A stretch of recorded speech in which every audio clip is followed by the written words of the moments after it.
They say school is a place to learn, to grow, to make friends. But for Aryan, school was a battlefield, and not because of exams. If you're watching this, you're about to witness a story that'll shake you, make you angry, and hopefully, make you believe in the power of standing up for yourself. Because what happened to Aryan wasn't fair, but what he did next. No one saw it coming. So watch till the end, because you won't want to miss how this quiet boy silenced the bullies who thought he'd stay down forever. And don't forget to like and subscribe, because this story, this fight, is just getting started. Aryan Mera was 15 years old when life decided to test him in the harshest way. He was quiet, thin, always lost in books or drawing in the last pages of his notebook. He wasn't the kind to shout in class or crack loud jokes. In fact, most of the class forgot he was even there. But there were 3 people who never forgot him. 3 people who made it their daily mission to remind him he was different. Vikram, Aryan, and Samir, seniors by a year but bullies by nature. They didn't just tease him, they hunted him. It started small. A shove in the corridor. A slap to the back of the head when teachers weren't looking. His lunch tossed in the bin. His sketchbook stolen and passed around, with crude jokes written over his drawings. And Aryan, he stayed silent, every single time, because that's what his father had taught him. Be strong, Aryan, walk away, don't let anger rule you. But that advice came from a different world. His father, Major Vikrant Mehra, had served in the army for 20 years before settling into a quiet desk job. Aryan worshipped him, but what Aryan hadn't told him, what he couldn't bring himself to say, was that walking away didn't always work. Sometimes, it only gave the bullies more power. One day, a Monday like any other, Aryan walked into school with a small smile. He had drawn a beautiful piece over the weekend, an image of a soldier rising from fire, fists clenched, face fierce. He felt proud. Maybe, he thought, maybe today would be different. But the second he stepped into his classroom, he felt the shift in the air. His bench was missing. His books were scattered across the floor. And in the center, taped to the blackboard, was his sketch, defaced. The soldier's face had been scribbled on. Coward, written in red. Everyone was laughing. And the 3 devils, Vikram, Aryan, and Samir, stood watching, arms crossed, victorious. Aryan felt the sting in his chest, but he didn't cry. Not there. Not in front of them. He bent down, collected his books, and tried to sit quietly in the back. But Vikram wasn't done. Hey, hero artist, why so serious? He mocked, walking over and yanking Aryan by the collar. You think you're strong now? You drawing soldiers. You can't even defend your own bag, loser. Aryan didn't respond. He simply looked away. Wrong move. Vikram's eyes darkened. He hated being ignored. You think you're better than us? He growled. Let's show you how real strength looks. And that's when it happened. During lunch, as Aryan made his way up the old staircase near the auditorium, his secret sketching spot, they followed him silently. He didn't hear them until it was too late. A hard shove from behind. A sudden slip. His hands tried to grab the railing, but it was too fast. His world spun. The stairs blurred. His head hit the edge. And then, darkness. He woke up to the sound of whispers. Blurry lights. The sharp scent of antiseptic. The hospital ceiling stared back at him, lifeless and cold. His mother was crying. His father stood still, fists clenched. And the doctor was explaining something in hushed tones. Minor concussion. Hairline fracture in the arm.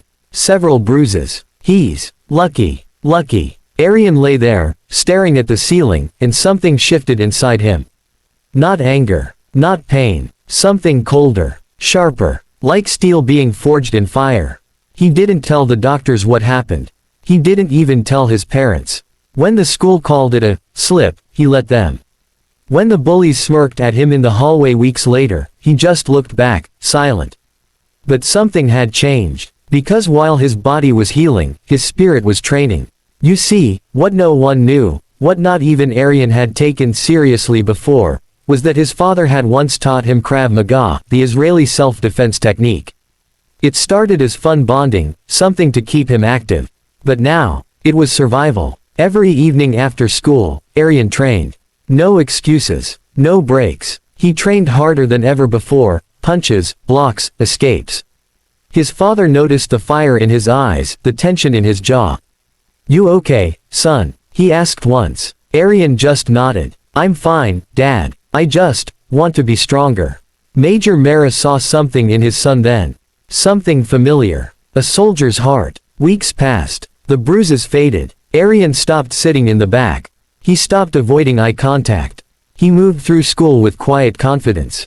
The bullies noticed, but misread it. They thought he was broken, humiliated. But Aryan, he was just waiting. And then, the day came.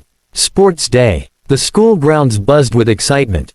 Races, tug-of-war, volleyball, and for the first time, an open martial arts demo for students to volunteer in.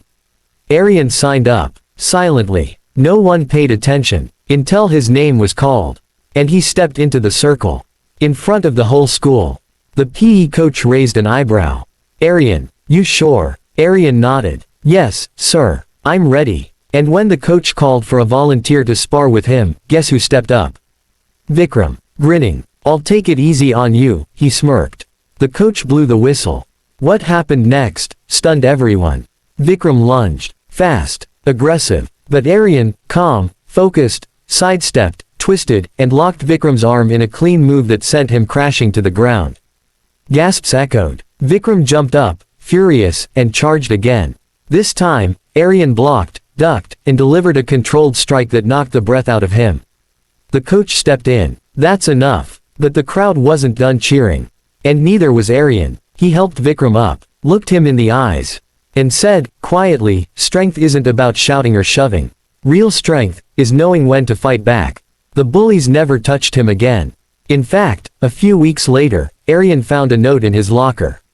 No name. Just 4 words. "I'm sorry, V." Aryan smiled. Because that fall, that pain, it had woken something in him.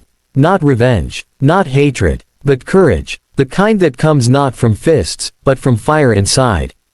And to everyone watching this, if someone pushes you down, remember, you don't have to stay there. You can rise, train, grow, and when the time is right, you'll know how to stand tall, not for revenge, but for yourself. If this story moved you, if Aryan's journey made you feel something, hit that like button, share it with someone who needs courage today, and subscribe to the channel. Because you've heard how Aryan fell. You've seen how he rose. But this is where his real story begins. Because the truth is, winning one battle doesn't end the war.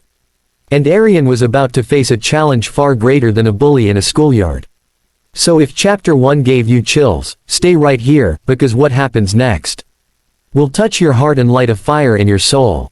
Watch till the very end, and if you haven't yet, like this video and subscribe to the channel.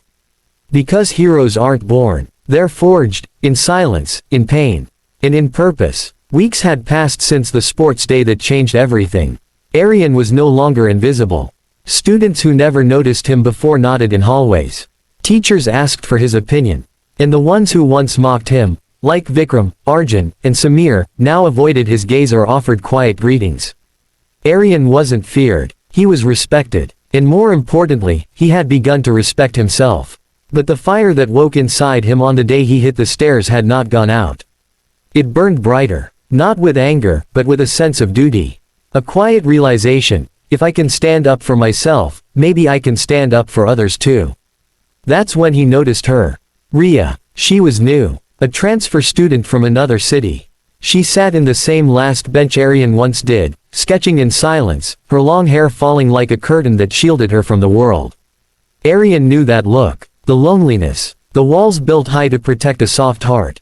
Rumors had already started. She was weird, quiet, too shy. Some boys had begun teasing her during breaks. Nothing direct yet, but Aryan saw it. The way they knocked her books, by accident. The way they laughed just loud enough for her to hear. And the way she flinched, but said nothing. Aryan remembered that feeling too well.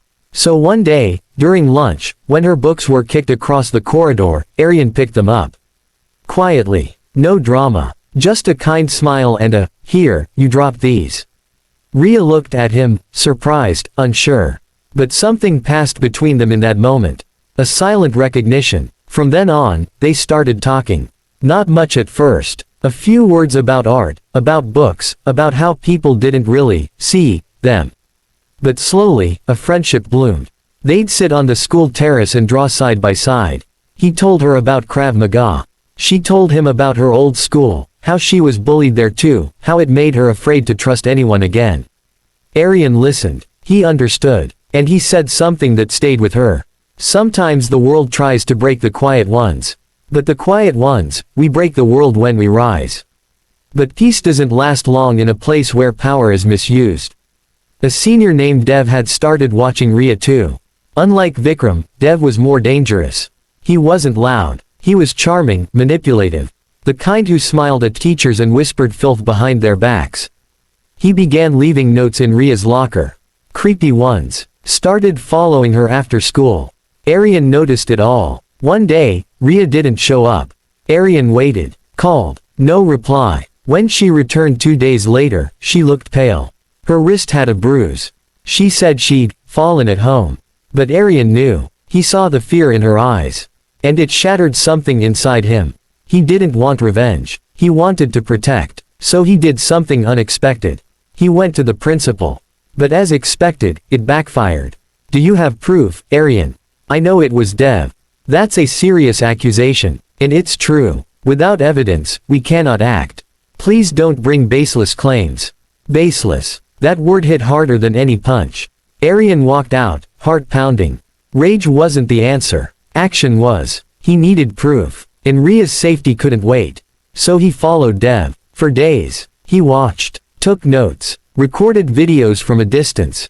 Until he caught it, a clip of Dev cornering another junior girl behind the auditorium, speaking in a tone no student ever should.